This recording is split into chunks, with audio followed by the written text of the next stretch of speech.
Good morning and welcome to the Unitarian Universalist congregation of Greater Naples.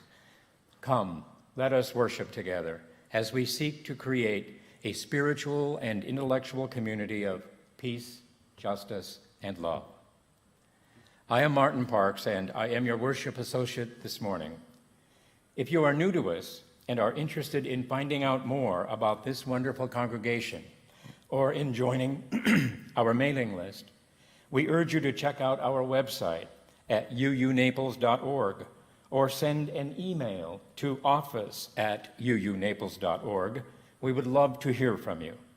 Also, if you haven't already done so, please plan to set aside a few minutes today to review our weekly newsletter highlighting links to various learning and fellowship opportunities, particularly our wonderful Wednesday events and the conversation with the minister on Thursday evening.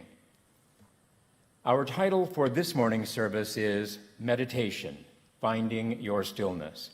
And we are being led in our service by Ann Fisher of our Mindful Meditation group. Mindful Meditation has been meeting on Saturday mornings at UUCGN for over 3 years. The group has continued meeting during the pandemic, gathering in the garden while maintaining social distancing. In addition, they have begun a second meeting on Zoom on Tuesday afternoons. The gatherings are open to all, those who have never meditated, as well as those who are experienced meditators.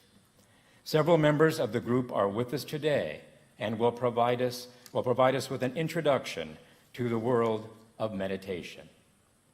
But now, let us center ourselves into our time of worship with this morning's prelude.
Reverend Dr. Susan Frederick Gray, president of the Unitarian Universalist Association, has provided our opening words this morning. The impact and often the intention of chaotic and shocking times is to make us feel overwhelmed, isolated, and powerless. In these times, it is essential that we find ways in how we gather, in how we worship, and individually in how we find our stillness, to breathe life into that which reminds us of our power, our humanity, our compassion, and our interdependence. In these times, it is crucial that we engage our spirit to stay connected and involved in the work of nurturing a world of justice and peace. How are you caring for your spirit? Please join me in the chalice lighting response on the screen as Ann Fisher lights our chalice this morning. May this flame stir our hearts, and remind us of our mission to be truly welcoming, to grow in mind and spirit, and to widen the circle of peace, justice, and love.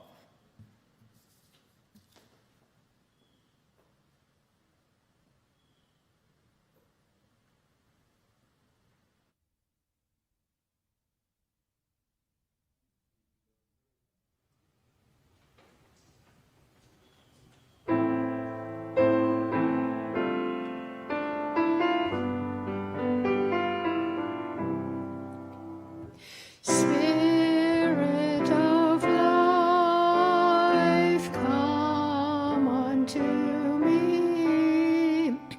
Sing in my heart all the stirrings of compassion. Blow in the wind, rise in the sea, move in the hand, giving life the shape of justice. Roots hold me close, wings set me free. Spirit of life, come to me, come to me.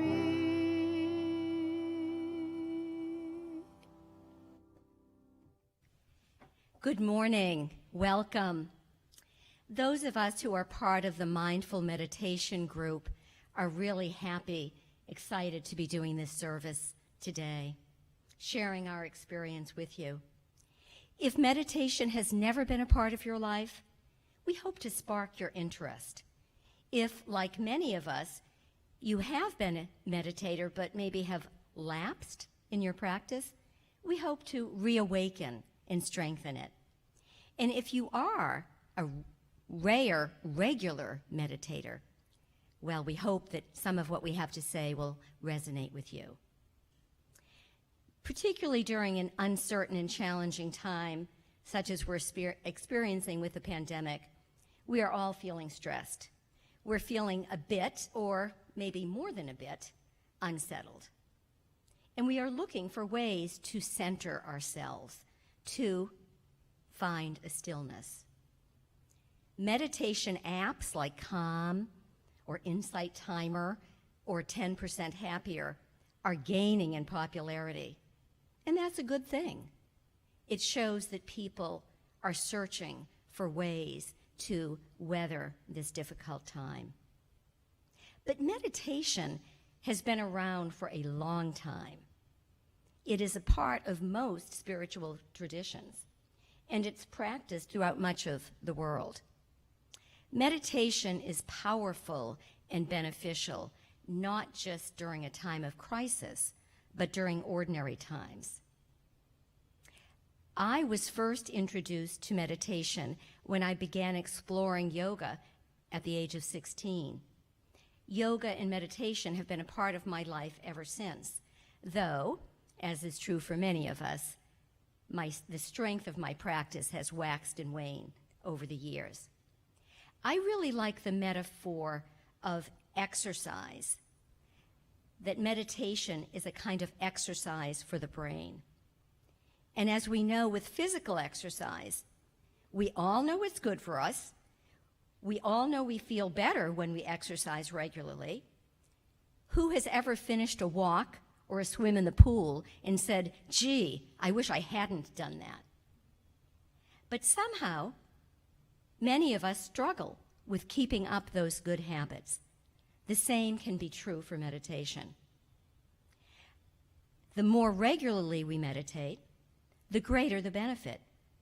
Just as physical exercise makes our muscles stronger, more flexible, meditation can make our minds stronger and more flexible. While meditation can be done as a solitary activity, for me, meditating with a group strengthens and deepens my practice. When I gather with others to meditate, it reinforces my commitment to my own practice and I'm more likely to sit on the cushion more mornings during the week. Sangha is the Sanskrit word used to describe such a small community of people who meditate together. Such a Sangha has grown here at UUCGN. There had been a previous meditation group led by David Rodriguez until his death several years ago. In late 2016, Anne Marina, who you will hear from later today, and I talked about maybe we could revitalize a meditation group here. And we have been meeting ever since the November of 2016, I believe. We gather on Saturday mornings for mindful meditation, and as you heard, since the pandemic, we have also been offering a Tuesday meditation via Zoom. We do not adhere strictly to a particular school of meditation. Rather, the group and its focus has evolved rather organically, responding to the experience and the interests of the participants. We've settled into a routine that we like. We usually start with some gentle movement, Tai Chi or yoga. We have a brief reading, followed by silent meditation, and then walking meditation, which for many of us is our favorite part. We walk in the garden. We often include music. At the end of the meditation time, we leave an opportunity for sharing among the group, reflection, conversation. Many of us are UUCGNers, but many are not. But we are a Sangha, an open and welcoming community of caring people sharing a spiritual practice. We care about each other, and we care about our larger community and our world. So perhaps by sharing our experience with you today, our Sangha may expand even more. So I invite you to take a deep breath, to settle in to a time of meditation. Even at a distance, ours is a welcoming community where we find connection, a spiritual community where we find meaning, a sharing community where our joys are amplified, and a caring community where our sorrows are lessened. We acknowledge the realities of how the pandemic continues to affect everyone's life, some more than others, but we hold them all in our hearts. Let's take this moment to reflect on our joys and sorrows and acknowledge the mutual support of our UUCGN community. In joy or in sorrow, we do not walk alone. If you have a personal joy or concern, we invite you to speak aloud the name or names of those in joy or sorrow that you carry in your heart. These joys and sorrows, spoken and unspoken, weave us together in the fabric of community. For each of you and for those you hold close, let's share a moment of silence together.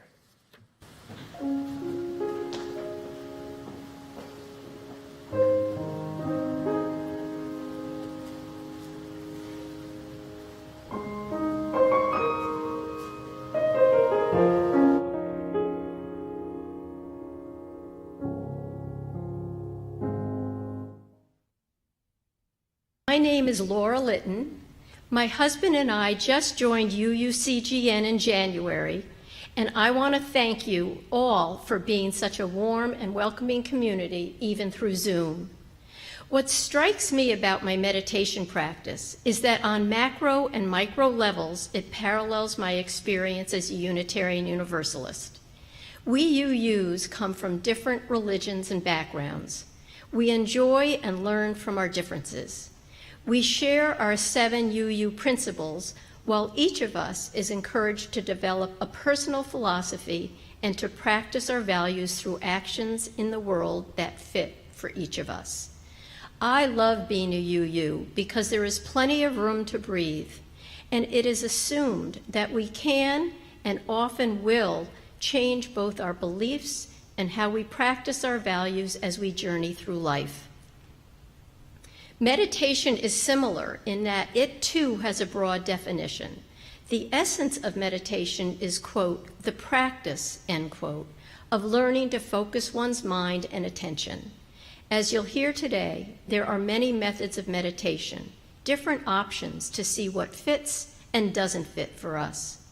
Often people try a form of meditation. It doesn't go well, and the person says, I know it's supposed to have many benefits. I tried it, I can't do it, and I don't like it. But very much like Unitarian Universalism, there's plenty of room to experiment with meditation. Of course, our minds are going to drift all over. In my practice, if I can pay attention to 5 in and out breaths in a row without wondering what I'm going to have for lunch, noticing that my knee hurts, or remembering that I forgot to take out the garbage, I notice it. The practice of meditation is when we realize that we've drifted away, we gently come back to the focus of our attention again and again. Like being a Unitarian Universalist, all meditation practices are a work in progress. That's why it's called a practice, not an accomplishment. There's no perfect way.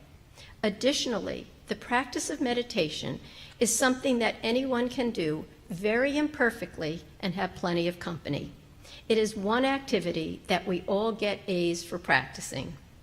Lastly, in both the practice of meditation and Unitarian Universalism, the question is often more important than the answer, and the journey is more important than the destination.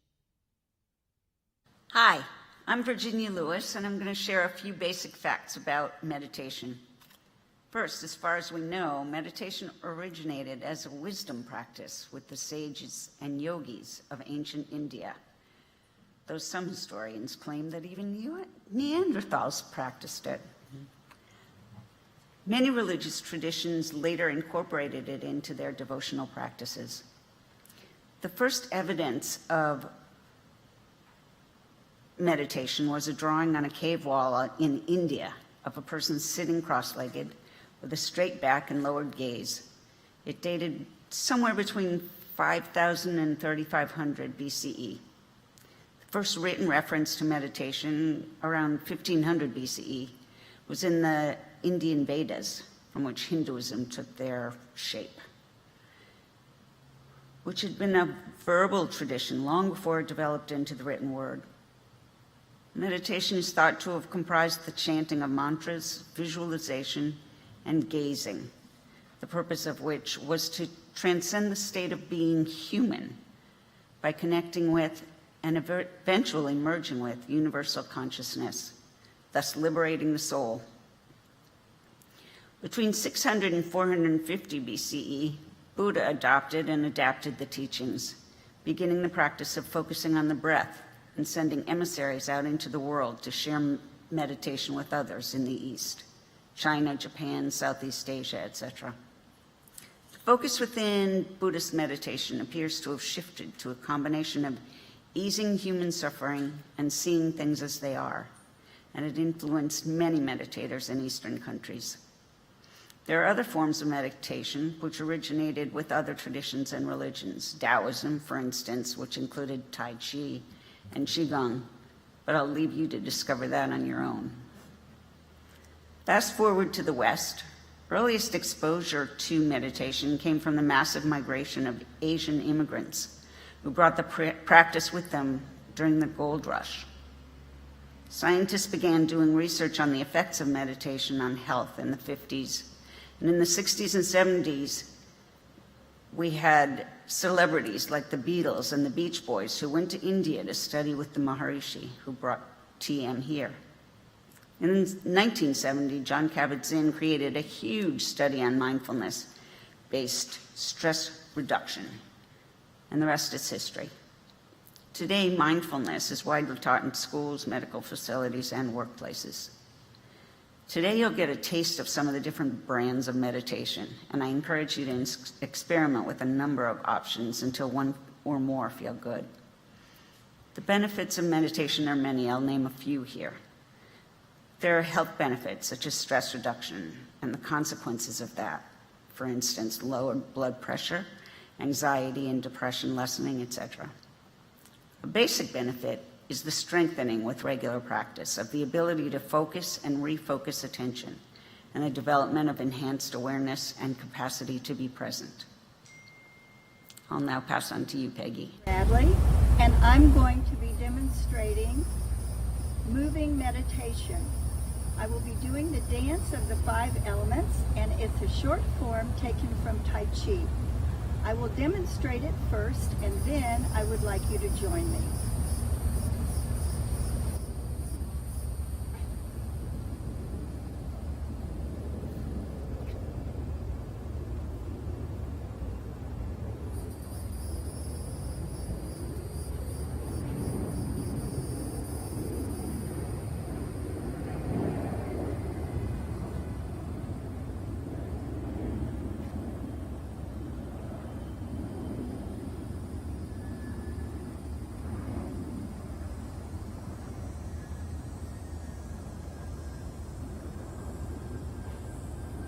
Now I would like you to join me.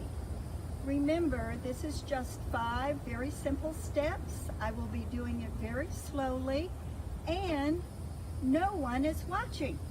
So get up and give it a try. Those of you who will be remaining in your seats, please follow the arm movements.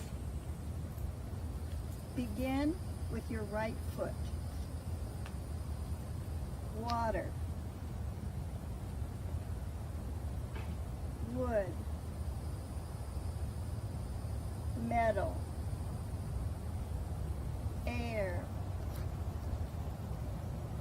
earth. Let's try that again. The right foot.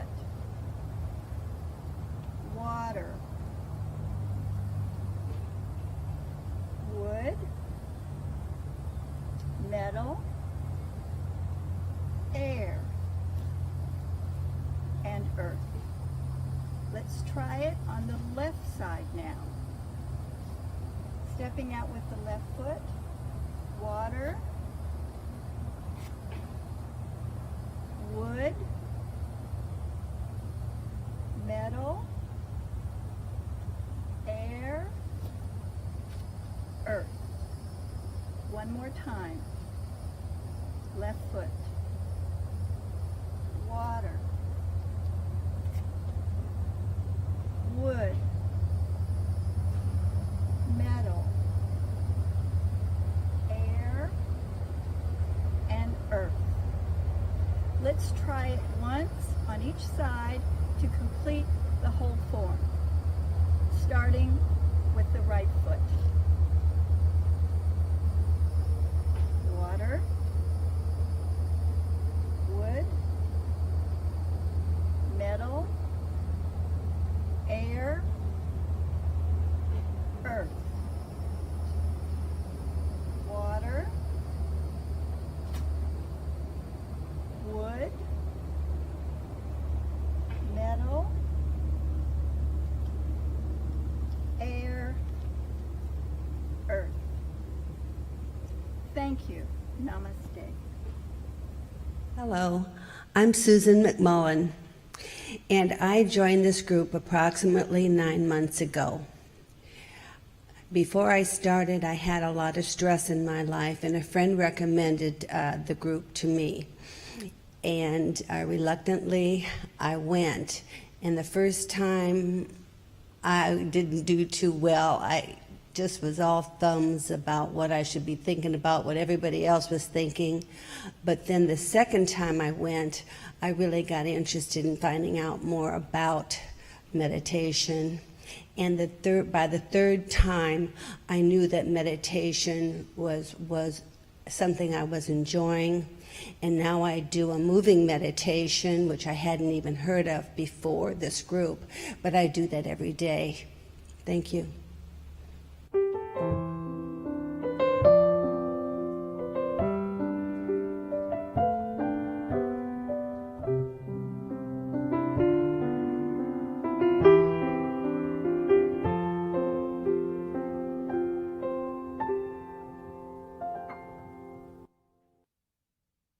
Good morning. I'm Perry Gotsis, and I've been a participant in the Mindful Meditation group almost since its inception. I regularly incorporate the body scan meditation into my regular meditation practice, finding that this particular technique allows me to tune into my body, to breathe life and healing into areas of my body that have been particularly troubled and affected by illness. The thrust of the body scan meditation is to tune into your body and be mindful of it without judging it. In the body scan, your mind systematically inhabits the different regions of your body for a stretch of time in full awareness, which means tuning into any and all sensations we might encounter: numbness or absence of sensation, pain, tingling, warmth, cold. As we focus our attention to a specific area of the body, we can direct or channel our breathing to that area as well, so that it feels as if you're breathing into the area and out from the area. All this happens by first focusing on the breath, noticing on the in-breath relaxation entering your body, and on the out-breath, the releasing of any tension or stress. Breathing in and relaxing, breathing out and releasing and letting go. Let us start by bringing our focus to our toes, moving our attention to the balls and heels of the feet, the area that carries so much weight during the day. Then moving to the tops of the feet, the ankles, feeling your calves, your knees, your thighs. Take a moment to actually feel your legs loose and limp. Then let awareness move to the hips, the buttocks, then the lower back. Let's stay here in the lower back for a moment, softening the muscles of the back and sending warmth into the muscles, letting go even more with your out-breath. Now moving onto the belly and letting the muscles of the abdomen be soft. Then noticing how the ribs move with each in-breath and each out-breath. Now bring awareness into your hands and notice how they feel when they are completely still. Focusing on the wrists, the forearms, upper arms, perhaps noticing that the arms feel heavier in a comfortable way as they fully release and let go. Take a moment to soften the shoulders and fully release with your out-breath any tension that may be stored here in the shoulders. Just noticing tension rolling off the tips of your shoulders. Now moving the relaxation into your neck, jaw, the hinges of the jaw, just letting go. Your mouth, cheeks, your eyes, and all the little muscles around the eyes, breathing into them and relaxing them. Now imagine the space between the eyes, such a small area that can soften.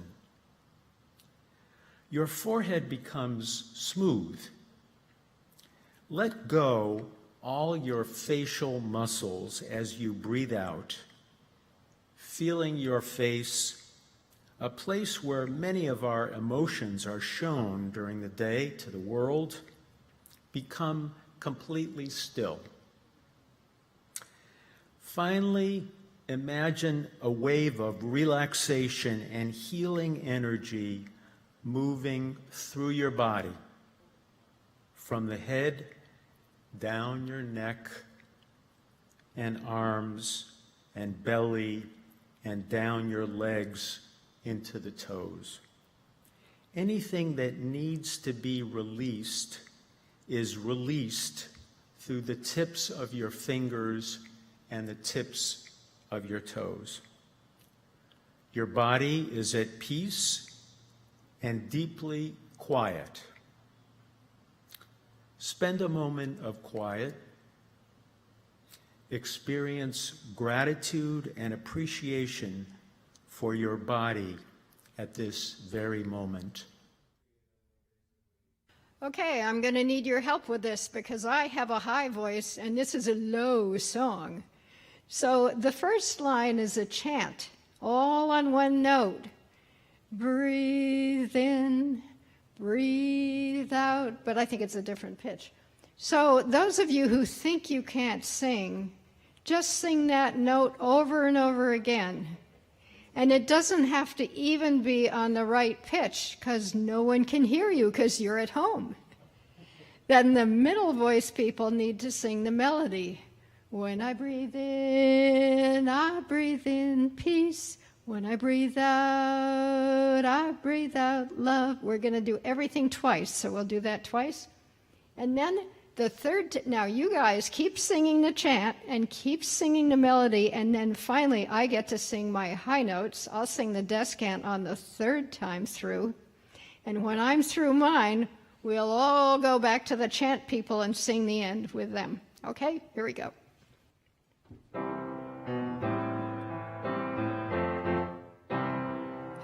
Breathe in, breathe out. Breathe in, breathe out. When I breathe in peace. When I breathe out love. When I breathe in peace. When I breathe out love. When I breathe in peace. When I breathe out, I'll breathe out love. When I breathe in, I'll breathe in peace. When I breathe out, I'll breathe out love. Breathe in, breathe out. Breathe in, breathe out.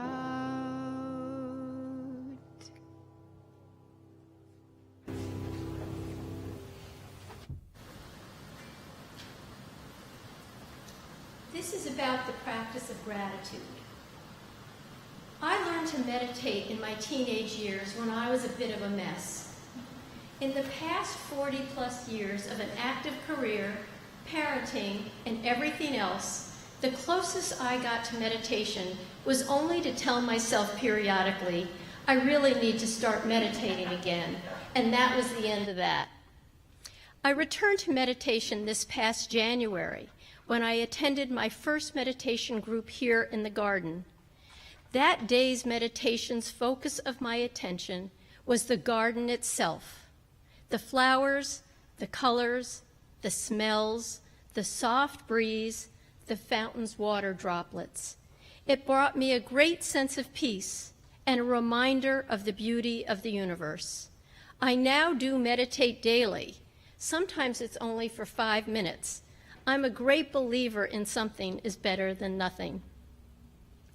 I'd like to share some excerpts, condensed and altered slightly, from Bob Roth's, a meditation teacher of 50 years, app called Stay Calm, which is a daily 5-minute talk about meditation.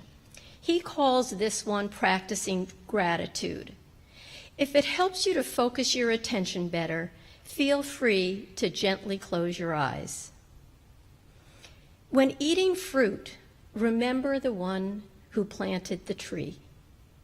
This lovely ancient proverb from Vietnam reminds us about something we already know: the importance of feeling gratitude for the good people and good fortune in our lives, no matter how large or small. We are living in uncertain and unsettling times. To survive and thrive, I believe we need calm, strength, resilience, and gratitude, because no one does this alone. Hopefully, there are in all of our lives ordinary and extraordinary blessings that we must never fail to appreciate and embrace. Maybe we have family members, dear friends, a beloved dog or cat, or perhaps there have been people in our life in the past, or we have them today, for whom we are deeply grateful. People who were there for us when times got tough. I want to share with you some of my favorite words and poems from people I admire so much about gratitude, resilience, and the inner light of every human being. Albert Schweitzer was an extraordinary human being, medical doctor and surgeon, author, man of the cloth, and winner of the Nobel Peace Prize in 1952. I love his quote on gratitude. At times, our own light goes out and is rekindled by a spark from another person. Each of us has cause to think with deep gratitude of those who have lighted the flame within us. One underlying message of gratitude is that we should appreciate whatever gift comes our way, be it grand or modest. As the Buddhist proverb advises, enough is a feast. When I grew up, my parents used to tell me that the best way to give is to give without any expectations of a thank you in return. The Persian poet Hafez expresses this joy in a few short words. Even after all this time, the sun never says to the earth, "You owe me." Look what happens with a love like that. It lights the whole sky.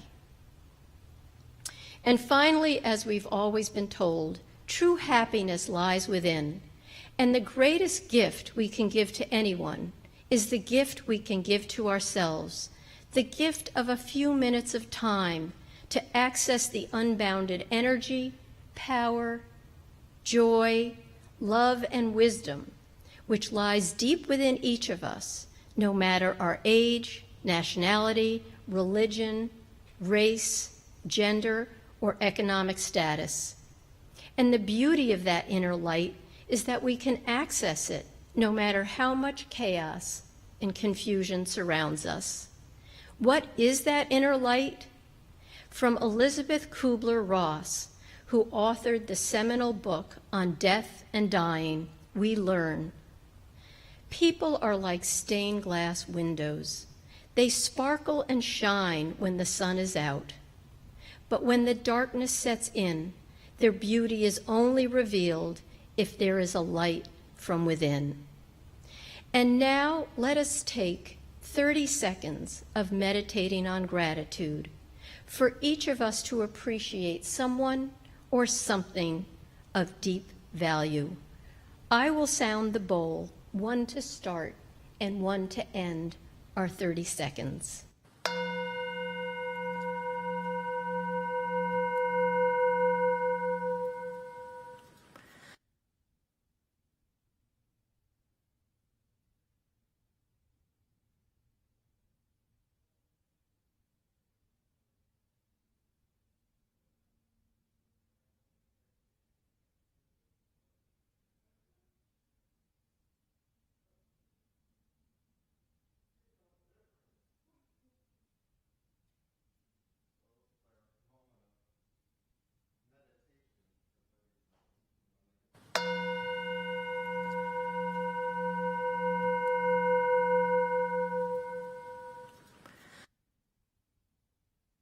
Please join me as we express our gratitude for today's insights and practices related to mindful meditation, as well as for our UUCGN community and all the ways in which it nourishes our lives.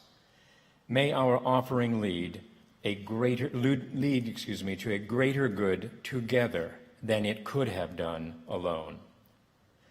Please consider mailing your contribution today or visiting our website at uunaples.org and selecting the yellow PayPal button at the top of the splash page to sustain and grow the mission of this congregation, to create a larger community of peace, justice, and love. For your generosity and for the gifts which we ourselves are, may we be truly grateful and commit to using these gifts to make a difference in the world and to expand and strengthen our beloved community.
Meditation is a gift to myself.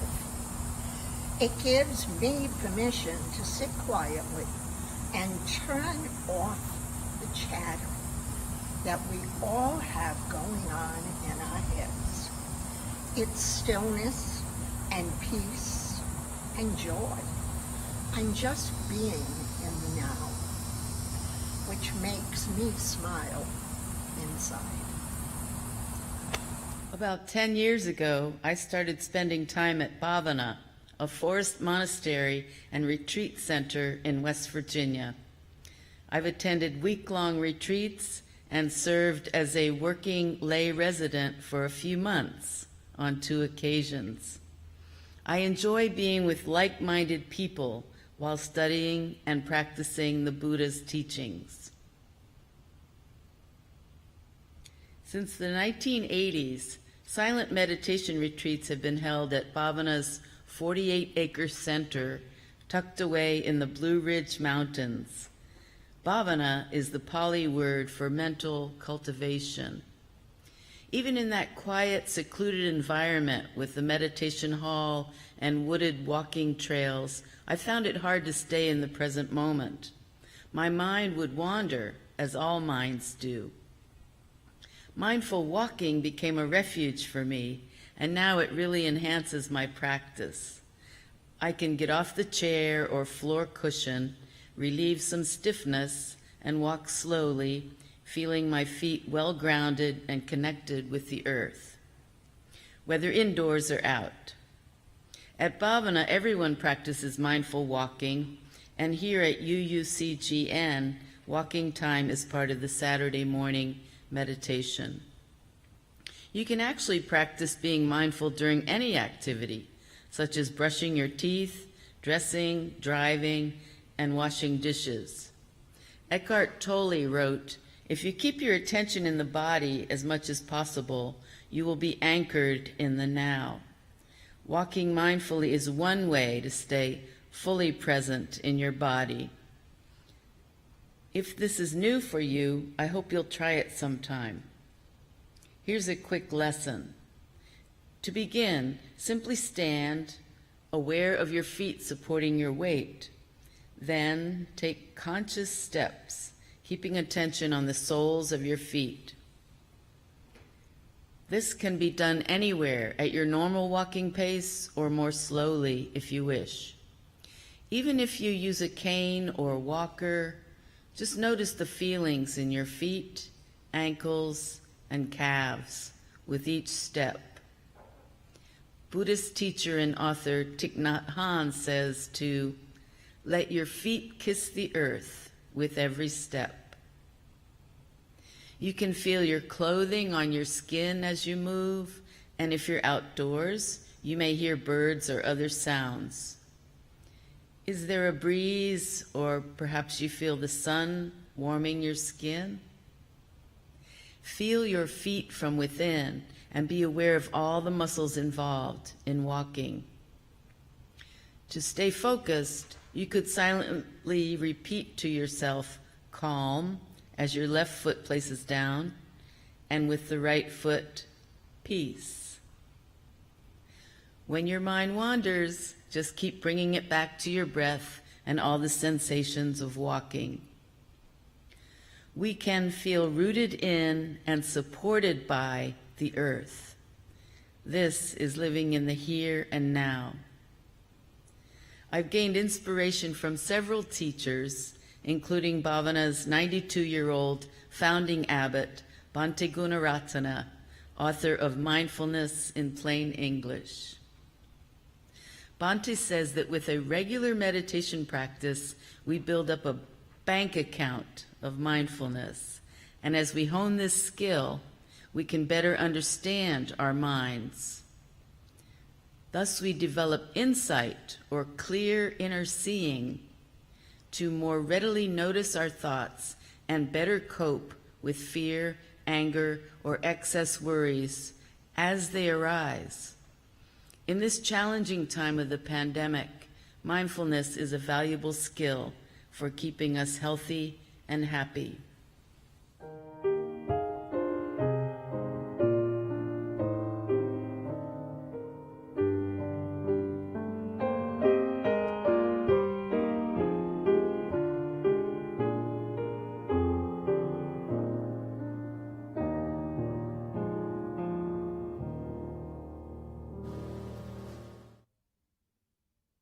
I began meditating about 20 years ago and have had a mostly sporadic practice until moving to Florida 6 years ago.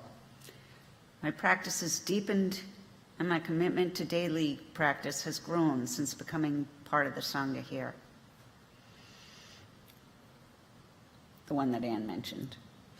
I tend to use various different types of practices, following my breath sitting, listening to nature sounds or other options, particularly from the Insight Meditation app if I'm not outdoors, guided meditations, and chanting various mantras. One type of mantra meditation that's called me more frequently than any other, particularly since the onset of isolation with COVID, is meditations of loving kindness and compassion. These meditations, which are prevalent among many cultures, evoke feelings of compassion, loving kindness, and forgiveness, beginning with oneself and moving outward to embrace the whole world and everyone living in it. The meditation which I want to share with you today is a shortened version of a metta meditation from the Vipassana tradition. I'll ask you now to sit comfortably if you'd like, and soften your gaze or close your eyes, and visualize and internally repeat the phrases that I'm about to share. Begin by picturing yourself, and to this image, repeat the following. May I be safe. May I be happy. May I be healthy. May I live with ease. May I be safe. May I be happy. May I be healthy. May I live with ease. Now, get an image of a loved one or mentor. It can be a person or an animal. And to that image, repeat, may you be safe. May you be happy. May you be healthy. May you live with ease. May you be safe. May you be happy. May you be healthy. May you live with ease. Now allow an image of someone who's difficult for you, not the person who evokes the most anger you can imagine, but just someone who's a little bit difficult for you. And let that image settle. And direct toward that image. May you be safe. May you be happy. May you be healthy.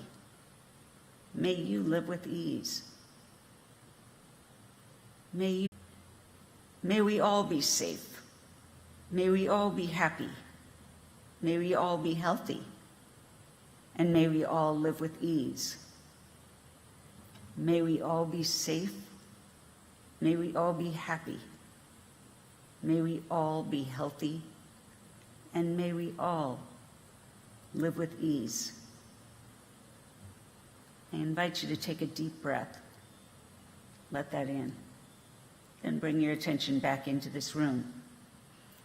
And when you're ready, open your eyes and give your attention to Janet.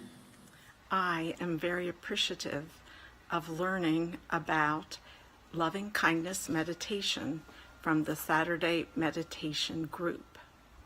In this form of meditation, a person says phrases to themselves in their mind, wishing usually health, happiness, safety, and love. The phrases can vary. And then wishing these same things to other people. And so, for example, I would start by saying, may I have health. May I have happiness. May I have safety and be at peace. And then I would send it to other people. When I am having difficulty with another person, this practice has given me so much benefit. I stop ruminating about the situation. I am much more able to empathize with them, and I am more likely to be able to forgive them.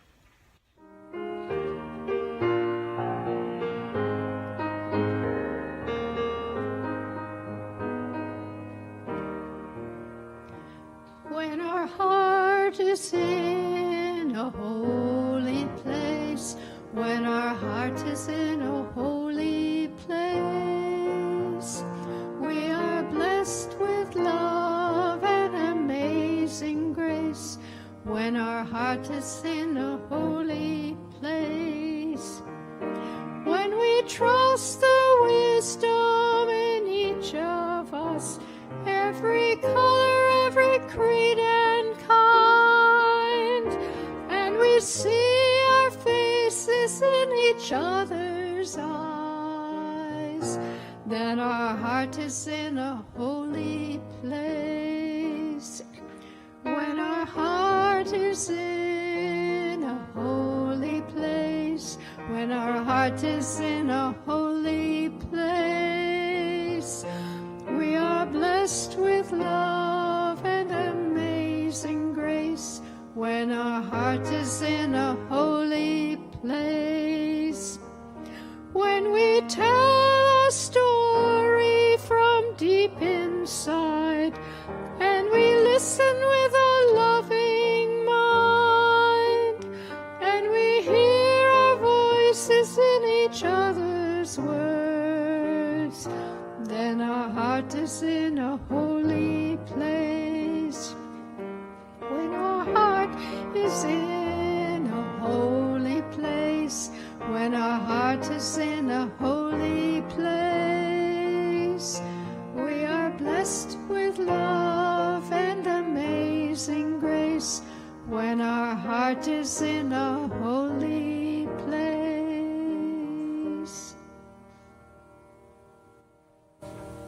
When our heart is in a holy place. I hope that your heart is in a somewhat holier place than it may have been an hour ago. One of my favorite quotes is from Mary Pfeiffer, a fellow psychotherapist and Unitarian Universalist. Her words seem especially fitting these days. She writes, "Life is amazing, and then it's awful. Then it's amazing again. And in between the amazing and the awful, it's ordinary and mundane and routine. Breathe through the amazing. Keep breathing through the awful. Relax and rejoice the ordinary. For this is your life, and it's a breathtakingly beautiful life." Our benediction comes from the Unitarian Universalist minister, Reverend Mark Bellatini. Go in peace. Live simply, gently. Be at home in yourself. Act justly. Speak justly. Remember the depth of your own compassion. Forget not your power when you feel your powerlessness. Crave peace for all people in the world, beginning with yourself. And go with that dream of peace alive in your heart. Have a wonderful day.